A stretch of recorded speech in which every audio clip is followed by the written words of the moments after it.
प्रेक्षको नमस्कार, मी सुरेश वाणी. आपण पाहतात विघ्नर टाइम्स. विघ्नर टाइम्समध्ये आपलं सर्वांचं मनपूर्वक स्वागत. आपल्या सोबत आहेत युवकांच्या गळ्यातील ताईत, विघ्नर सहकारी साखर कारखान्याचे अध्यक्ष सत्यशील शेरकर.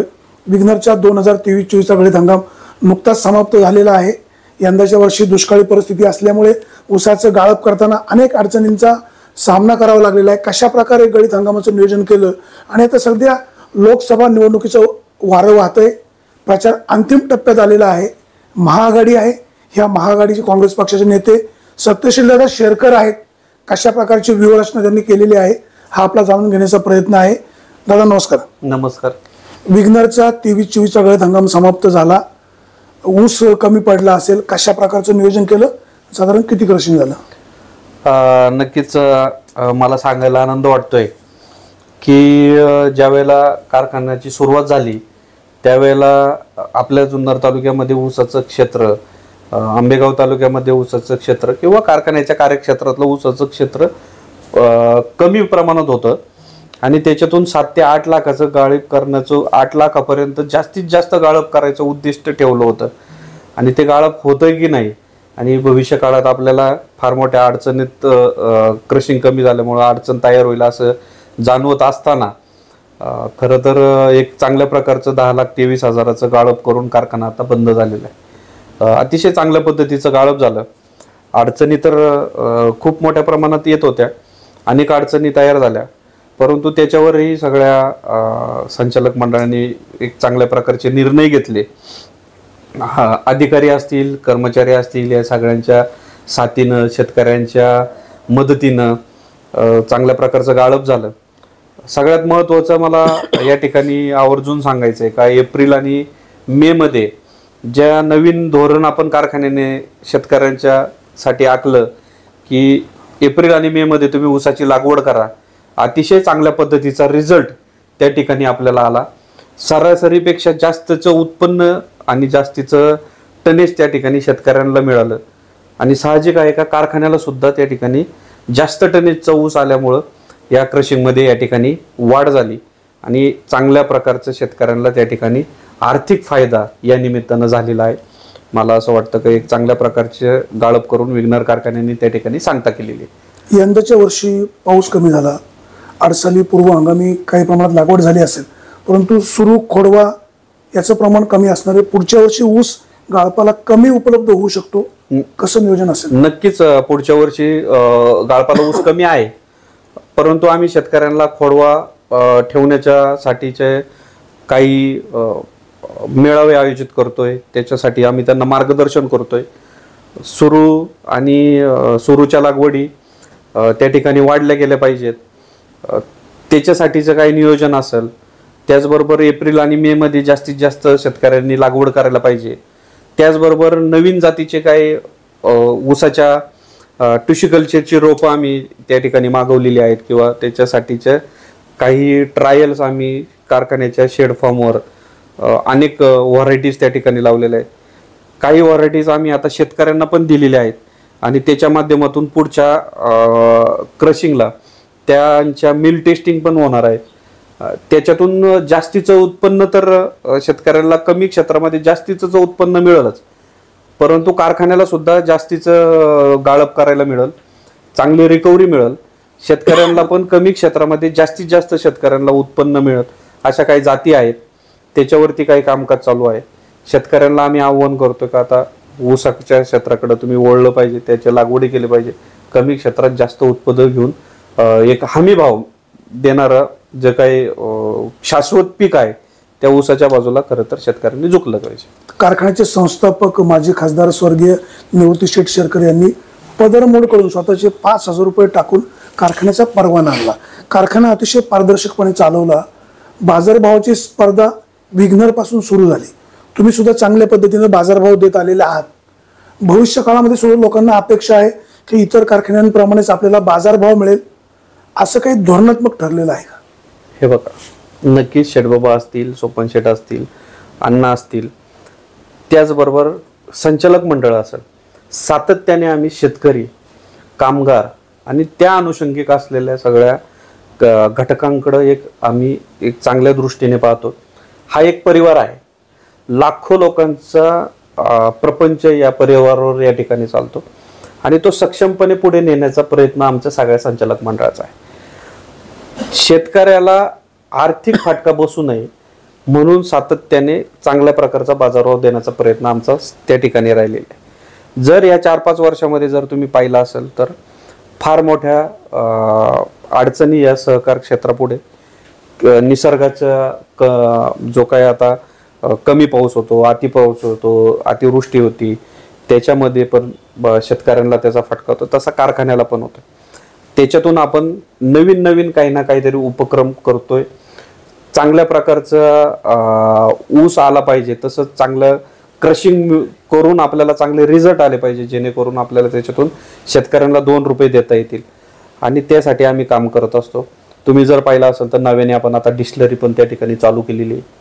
उद्या आपल्याला कारखान्याचं मध्ये काहीतरी मॉडिफिकेशन करून थोडं एक्सपान्शन करून 7,500 टनांनी कारखाना कसा चालेल ह्या दृष्टीने काम करायचं. तो नुसता चाललाच पाहिजे असं नाही, तर त्याच्यातून चांगल्या प्रकारचे आपल्याला रिझल्ट घ्यायचे, जेणेकरून ऊस शेतकऱ्यांचा ऊस वेळेत गाळला गेला पाहिजे आणि ऊस वेळेत गाळून आपल्याला चांगले रिकव्हरी त्या ठिकाणी मिळाली पाहिजे, चांगले रिझल्ट मिळाले पाहिजे. ही 2 रुपयाचा फायदा आपल्याला शेतकऱ्यांना त्या ठिकाणी करते. या दृष्टीने आम्ही सर्व संचालक मंडळ, सर्व अधिकारी आम्ही कायम त्या निमित्तानं त्या ठिकाणी काम करत असतो आणि नक्कीच मला असं वाटतं की उद्याच्या काळामध्ये ह्या बाजारभावाच्या बाबतीत विघ्नर कारखाना कुठेही कमी पडणार नाही. योग्य तो मोबदला शेतकऱ्याला त्या ठिकाणी त्याला दिला गेला जाईल. कारखाना कार्यक्षेत्रामध्ये ऊसाची लागवड मोठ्या प्रमाणात आहे.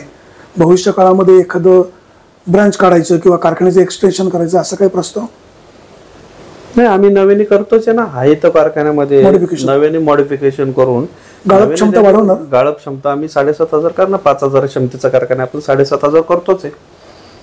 आता हे राजकारण कारखाना हे 2 गोष्टी तशा वेगवेगळ्या आहे, म्हणजे म्हटलं तर दोन्ही एक पण आहे, पण ह्या सगळ्याचा ताळमेळ कसा बसतो? 3 संस्था म्हणजे पक्ष, कृषी सोसायटी आणि विघ्नर कारखाना एवढा आवाका झेपतो का? आणि एवढ्यांना सगळं कव्हर करताना काय तारेकवरची कसरत करावी लागते का?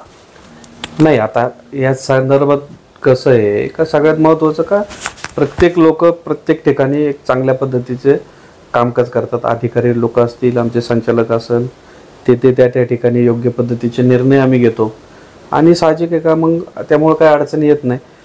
संस्था जरी वेगळी असते का, ज्या ठिकाणी कायम आपण म्हणत असतो का राजकारणाचे जोडे बाहेर ठेवून आपण त्या संस्थेत कामकाज करत असतो, त्याच पद्धतीने तारेवरची कसरत म्हणण्यापेक्षा योग्य निर्णय घेतल्यामुळे योग्य पद्धतीने कामकाज चालू आहे, पारदर्शक कामकाज चालू आहे, त्यामुळं अडचण येत नाही. तुमचं शेड्यूल नेहमी टाईट असतं. सकाळी आम्ही पाहतो प्रचंड गर्दी असते, मग हे सगळं मॅनेज कसं करतो? सगळीकडे वेळ कसं देऊ शकतो? का देता येतो ना. शेवटी समाजाच्या सेवेसाठी आपण आहोत. शेतकऱ्यांच्या आर्थिक प्रपंचाशी चालणारा हा कारखाना आहे आणि तिथले निर्णय एक योग्य प्रकारे योग्य वेळेत घेण्याचा आमचा प्रयत्न असल्यामुळं जमतं. सत्यशील शेरकर यांच्या सोबत सध्या तरुणांचा संच मोठ्या प्रमाणात दिसतो, म्हणजे ते काँग्रेस असतील, राष्ट्रवादी असतील, भाजप असतील, सगळ्या पक्षांचे तरुण तुमच्या भोवती आहे. ठीक आहे, साखर कारखाना साखर तयार करतोय, परंतु गुळाला मुंगळे लागतात, अशा प्रकारचा तरुणांचा संच तुमच्या पाठीशी मोठ्या प्रमाणात दिसतो. याचं काय गुपित काय? नाही, असं नाही, गुपितचा विषय नाहीये. सगळ्यात महत्वाचं का सगळ्या पक्षातले ज्येष्ठ मंडळी असतील तर कायम मी त्यांचा आदर करतो आणि शेठबाबांपासून त्या लोकांचे माझे चांगले संबंध आहेत. आणि तरुणांचं जर पाहिलं तर एक मित्रत्वाच्या नात्याने सगळ्यांच्या बरोबरीने मी कायम राहिलेलो आहे. ते सगळे मंडळी माझ्याबरोबर सुखात दुःखात बरोबर राहिलेले आणि साहजिक एका मित्र जोडायचा छंद मला आहे आणि निस्वार्थीपणाने मैत्री कायम करीत आलेलो आहे मी. कधी कुठल्या मित्राकडून कसली मी अपेक्षा ठेवली किंवा मित्रांनी माझ्याकडनं कुठली अपेक्षा ठेवली असं कधी काही घडलेलं नाही. त्यामुळे साहजिक सगळ्या पक्षातले चांगले मित्रत्वाचं नातं असलेले संबंध माझे आहेत. विघ्नर कारखाना एवढी मोठी संस्था चालवताना तुमचा स्वभाव स्पष्ट आणि खरं बोलण्याचा आहे. मग याचा कधी असा फटका बसतो का? एखाद्या मित्राला बाबा तुझं काम होईल तर ते होईलच, किंवा तुझं काम नाही होऊ शकत, त्याचा काही परिणाम होतो का? नाही, आता समजून सांगायचं काम करतो पण होत नाही शक्यतो. म्हणजे नक्कीच समजून घेण्याची आमची मानसिकता एकमेकाची त्या ठिकाणी असते आणि मला असं वाटत नाही का कुठला मित्र आतापर्यंत माझ्यापासून बाजूला गेला. आता लोकसभेच्या निवडणुकीचा महोत्सव सुरू आहे, सगळीकडे वातावरण प्रसन्न आहे, प्रत्येक कार्यकर्ते खूप जोशाने कामाला लागले. तुम्ही सुद्धा तुमचा अमूल्य वेळ आम्हाला दिला, याबद्दल आभारी आहे. शिरूर लोकसभा मतदारसंघाच्या निवडणुकीकडे संपूर्ण महाराष्ट्राचं लक्ष लागलेलं आहे. बरोबर. तुम्ही महाविकास आघाडी सोबत आहे. मागच्या वेळेला तुमच्या सोबत अनेक जण होते, आता अनेक जण नाहीत, पण काय चित्र पाहायला मिळतंय, प्रचारामध्ये कसा प्रतिसाद मिळतो? नाही, नक्कीच गेले काही दिवसापासून आपण जर जुन्नर तालुक्यात जर पाहत असाल तर आपल्या जुन्नर तालुक्याचा एक खासदार म्हणून अमोल कोल्हे नेतृत्व करतायत आणि आपला शिवजन्मभूमीचा पुत्र म्हणून तर जुन्नर तालुका तर आवर्जून त्यांच्या मागे उभं राहणार. विशेषतः महाविकास आघाडीतले आम्ही सर्व घटक मंडळी असो, म्हणजे मी काँग्रेस पक्ष असेल आणि काँग्रेस पक्षाचे माझ्याबरोबर असलेले पदाधिकारी, काँग्रेस पक्षाची संघटना, त्याचबरोबर शिवसेनेची संघटना, त्यांचे सर्व पदाधिकारी आणि विशेषतः शरदचंद्र पवार गट पक्षाचे सर्व पदाधिकारी, संघटना, पवार साहेबांना, बाळासाहेब ठाकरे, राहुल गांधी, सोनिया गांधी यांना मानणारा त्या विचाराचा जो वर्ग आहे तो साहजिक अमोल कोल्हेंच्या बरोबर आहे आणि नक्कीच एक शिवजन्मभूमीचा पुत्र म्हणून अधिकचं लीड या निमित्तानं या जुन्नर तालुक्यात. मागच्या 2019च्या निवडणुकीला अमोल कोल्हे यांना तालुक्यातून मताधिक्य किती मिळालं आपण पाहिलेलं आहे. त्यावेळेस अमोल कोल्हे कोरीपाटी होती, सेलिब्रिटी म्हणजे ते नवीन मालिका काही सुरू होते, शिवाजी महाराज, संभाजी महाराज, अनेक ठिकाणी ते गेले की त्यांचं औक्षण व्हायचं, ते घोड्यावर बसून एंट्री व्हायची आणि सगळे नेते त्यांना विजयी करण्यासाठी एकवटलेले होते. आता अनेक नेते सोबत नाही. अमोल कोल्हे मागच्या 5 वर्षामध्ये मतदारसंघात फारसे फिरकले नाही, काही गावांना निधी मिळाला नाही, अशी विरोधक टीका करतात, ओरड करतात. कशा पद्धतीने तुमची रणनीती असते? हे पहा, सगळ्यात महत्वाचं काय आहे का कोण काय टीका करतं आणि काय करतं याच्यापेक्षा अमोल कोल्हे महाविकास आघाडीतला एक उमेदवार आहे. मी काँग्रेस पक्षाचं नेतृत्व करतो. महाविकास आघाडीने जो उमेदवार दिलाय त्याच्याबरोबर मी आहे. पक्षाने मला जो आदेश दिलाय त्या आदेशानुसार मी त्यांचं काम करतोय. बाकी कोण टीका करतं, काय करतं याच्याशी मला मतलब नाही. सत्यशील शेरकर विधानसभेची निवडणूक लढवणार अशा प्रकारची चर्चा वारंवार होते. बरोबर. काय वस्तुस्थिती, तुमची मनस्थिती विधानसभा लढवण्याची आहे महाआघाडी म्हणून की तुतारी वाजवून? हे बघा, 2014, 2019 आणि 2024 जर तुम्ही पाहिलं असेल तर 2019ला प्रामुख्याने मी काँग्रेस पक्षाकडे तिकीट मागत होतो. काँग्रेस पक्षाकडे मी दावेदार होतो की या पुणे जिल्ह्यामध्ये कमीत कमी 3 जागा 4 जागा ह्या काँग्रेस पक्षाला त्या ठिकाणी विधानसभेला मिळतील अशी अपेक्षा आमची सगळ्या जिल्ह्यातल्या काँग्रेसच्या नेते मंडळींची होती आणि त्या ठिकाणी साहजिक का या जुन्नर तालुक्याची जागा प्रामुख्याने काँग्रेसला सुटेल अशी आमची अपेक्षा होती आणि त्या पद्धतीने मी तिकिटाची मागणी करत होतो. तर ती जागा त्या ठिकाणी सुटली नाही आणि महाविकास आघाडी जी होती त्या महाविकास आघाडीतील राष्ट्रवादीला ती जागा गेली. ती राष्ट्रवादीला गेल्यानंतर प्रामाणिकपणे आम्ही राष्ट्रवादी काँग्रेस पक्षाच्या उमेदवाराचं काम त्या ठिकाणी केलं. आजही मी दावेदार आहे. काँग्रेस पक्षाकडे माझी मागणी आहे की मला 2024चं तिकीट या ठिकाणी मला मिळावं आणि ही जागा काँग्रेस पक्षाला तिकिटावर त्यांनी मला द्यावी अशी माझी अपेक्षा आहे. मागच्या काही महिन्यांपूर्वी शरदचंद्रजी पवार साहेब आपल्या बंगल्यावर आले होते. त्याच पत्रकारांनी त्यांना काही प्रश्न छेडले की बाबा इथे सत्यशील शेरकर किंवा ही जागा कोणाला सुटेल, तर पवार साहेब असं म्हणाले होते की राष्ट्रवादीची जागा आहे, त्याच्यावर हक्क आमचाच आहे. हा, पवार साहेब ना, पवार साहेबांचा आता हक्क पवार साहेबांचा आहे. आता हे एकत्र राहणार आहेत, महाविकास आघाडी होणार आहे का? होणार आहे का? नाही, आता पुढे नियतीच्या मनात काय नियतीच्या मनात असेल तसं होईल. समजा महाविकास आघाडी राहिली तर तुम्ही महाविकास आघाडीचे उमेदवार असाल की पवार साहेबांनी समजा असं प्रयत्न केला की सत्यशील शेरकर तुम्ही या आमच्या सोबत, कार्यकर्त्यांनी जर तुम्हाला आग्रह धरला की दादा आता आपल्याला कुठल्याही परिस्थितीत आमदार व्हायचंय, तर पवार साहेबांच्या सोबत जाऊ शकता? ती जर तरची वार्ता आहे, त्यानंतरचा विषय आहे. मी आज काँग्रेस पक्षामध्ये आहे, मी काँग्रेस पक्षाचं काम करतोय, मी काँग्रेस पक्षाकडे मागणी करतोय काँग्रेस पक्षाने मला दिलं आणि द्यावं आणि देईल अशी माझी अपेक्षा आहे. आमदार व्हायची मागणी का आमदार व्हायचंच? हे बघा, तुम्हाला माहिती आहे का की महाविकास आघाडी होणार आहे की नाही होणार आहे हे तुम्हाला माहित नाही. तुम्ही आज सांगू शकता खासदार कोण होणार आहे? तुम्ही सांगू शकता? तर मतदार काय निर्णय घेईल? त्यानंतर आजची लोकसभा झाल्यानंतर जे काही निकाल लागतील त्यानंतर विधानसभेच्या वेळेला जे काही महाविकास आघाडी, युती, त्याच्यानंतर अनेक 7 पक्ष तयार झालेत. 7 उमेदवार रिंगणात उभे राहणार आहेत उद्या, जर वेगळे वेगळे सगळे लढले तर. त्यामुळे आज काही सांगू शकत नाही. तुमचे एक जुने मित्र गणेश भाऊ कवडे आज भारतीय जनता पक्षामध्ये जवळजवळ गेलेलेच आहेत.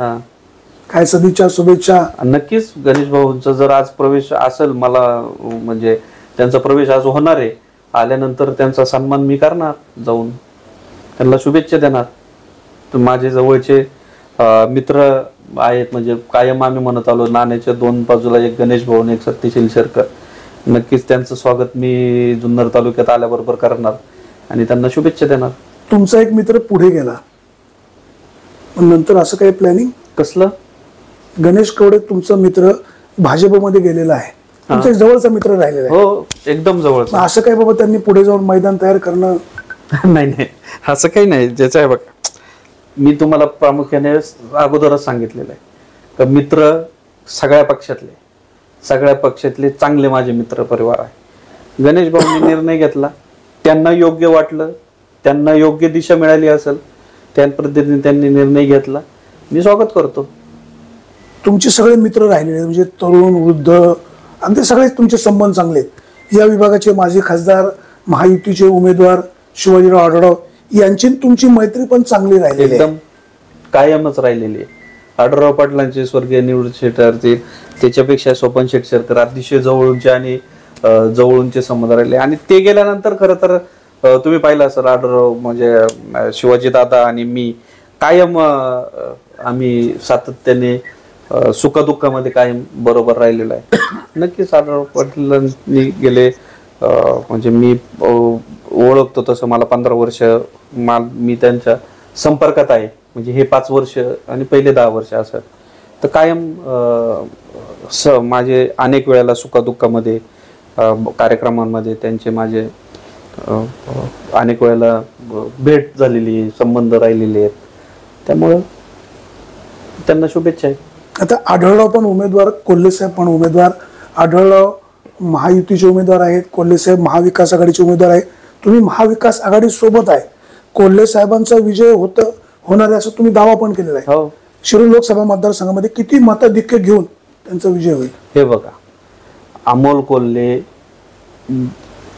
या जुन्नर तालुक्यातून 1 लाख मताची आघाडी घेणार आणि शिरूर लोकसभा मतदारसंघातून 2 लाख प्लसनी ते विजय होणार, हा आमचा दावा आहे. एक शेवटचा प्रश्न, सध्या भारतीय जनता पक्षाची जी रणनीती आहे किंवा अजित पवारांचे जे काही डावपेच सुरू आहेत, 8 तारखेला अजित पवार इकडे येणार आहेत. आता मध्यंतरी आपण विठ्ठल कारखान्याचं प्रकरण पाहिलं, इथे तुमच्यावर असा काही दबाव येतोय का, येणार आहे का, किंवा अशी काही चाचपणी होती का की बाबा सत्यशील शेरकर आमच्या सोबत या? नाही, असं काही नाही, असं काही नाही. चूज करण्याचा काही प्रयत्न होत नाही. प्रेक्षक आपल्या सोबत होते विघ्नर सहकारी साखर कारखान्याचे अध्यक्ष सत्यशील दादा शेरकर, ते महाविकास आघाडी सोबत आहे. यावेळेला पुन्हा अमोल कोल्हे खासदार होणार आणि दिल्लीला जाणार. आम्ही सगळी मंडळी अतिशय एकदिलाने काम करतोय. शिवाजी दादा जरी माझे मित्र असले तरी त्यांना माझ्या शुभेच्छा आहेत, परंतु अमोल कोल्हे यांना जुन्नर तालुक्यातून 1 लाखापेक्षा अधिक मताधिक्य मिळवून देणार आणि आम्ही सगळे एक जीवाने प्रामाणिकपणे काम करतोय. विधानसभेच्या निवडणुकीला पुढे काय काय होईल ते पाहू. कार्यकर्त्यांची अपेक्षा आहे सत्यशील शेरकरांनी आमदार व्हावं, पण पुढचं पाहू. आज मात्र सत्यशील शेरकर अमोल कोल्हे यांच्यासोबत प्रामाणिकपणे काम करतात हे दिसतंय. दादा, आपण विघ्नर टाइम्सशी मनमोकळे बोललात, गप्पा मारल्यात, आपल्याला मनापासून धन्यवाद. धन्यवाद. प्रेक्षक आपण कुठेही जाऊ नका, पाहत राहा फक्त विघ्नर टाइम्स, शोध बातमीचा, ध्यास सत्याचा. धन्यवाद.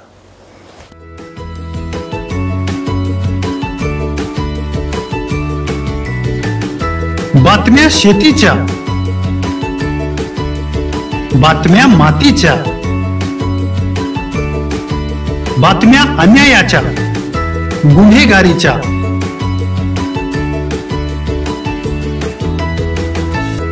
राजकारणाच्या आणि समाजकारणाच्या, शोषणाविरुद्ध बुलंद आवाज, जनसामान्यांच्या हुंकाराची गाज, सत्कार्याला प्रोत्साहन, दुष्कृत्याला अनुशासन, निर्भीड, निस्पृह, सडेतोड, बेधडक आणि रोखटोक म्हणजेच विघ्नहर टाइम्स. शोध बातमीचा, ध्यास सत्याचा. आपलं चॅनल, आपली बातमी.